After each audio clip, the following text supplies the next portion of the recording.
আজকে আমাদের যাওয়া হচ্ছে অনেক দূরে। তোমরাও দেখতে থাকো ভিডিওটা। আমি একটু পরেই জানাচ্ছি আমরা কোথায় যাচ্ছি। তারপরে আমরা বেরিয়ে গেলাম কলকাতার ন্যাশনাল হাইওয়ে রাস্তা দিয়ে। কন্টিনিউ 1 ঘন্টা গাড়ি চালিয়ে তারপরে আমরা বসলাম একটা দোকানে চায়ের। তো ওখানে গিয়ে আমরা চা খেলাম, কিছুটা সময় কাটালাম। সাথে সাথে আমার চোখে পড়ে গেল একটা গাছ। ওই রেস্টুরেন্টের সামনে গাছ ছিল, এত সুন্দর ফুল গাছ, গোলাপে ভরে গিয়েছে। আর আমরা গোলাপই পাই না, আর এখানে গোলাপ পড়ে আছে, এত সুন্দর। আমি ওখান থেকে 2টা ডাল চেয়ে নিয়ে আসলাম। দোকানদারের কাছ থেকে বললাম আমি গাছগুলো বুনবো। তো চলো বেরিয়ে পড়লাম ওখান থেকে।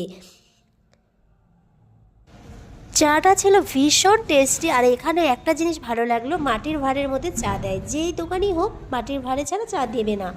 আমার কাছে ভীষণ ভালো লেগেছিলো এখানকার খাঁটি দুধ দিয়ে চা। দারুণ না? ওর তো গাড়ি চালিয়ে চালিয়ে ভীষণ ঠান্ডা লেগে গেছিলো, আর আমার তো আগের থেকে লেগেছিল, তো আরও বেশি ঠান্ডা লেগে গেছে। এর জন্য দাঁড়িয়ে দাঁড়িয়ে 1 ঘন্টা পর পরই চা খাচ্ছিলাম। চলো তাহলে আজকে আমরা কোথায় আসছি সেটাই জানাবো। আমরা যাচ্ছি নিউ ফারাক্কা। নিউ ফারাক্কা আমাদের এখন থেকে ওখানেই থাকবো কিছুদিন সময় আর কি। আমার বরের কাজের স্রোতের জন্য যাওয়া হচ্ছে। চলো তাহলে আমরা আজকে নিউ ফারাক্কায় যাচ্ছি। শিলিগুড়ির থেকে কতটা দূরত্ব তোমরা তো সেটা জানোই। আর তো দুপুরের খাওয়া দাওয়াটা করে নিলাম এখান থেকে সবজি ভাত, কারণ বাইরের মাছ মাংস খাওয়াটা একদম বারণ।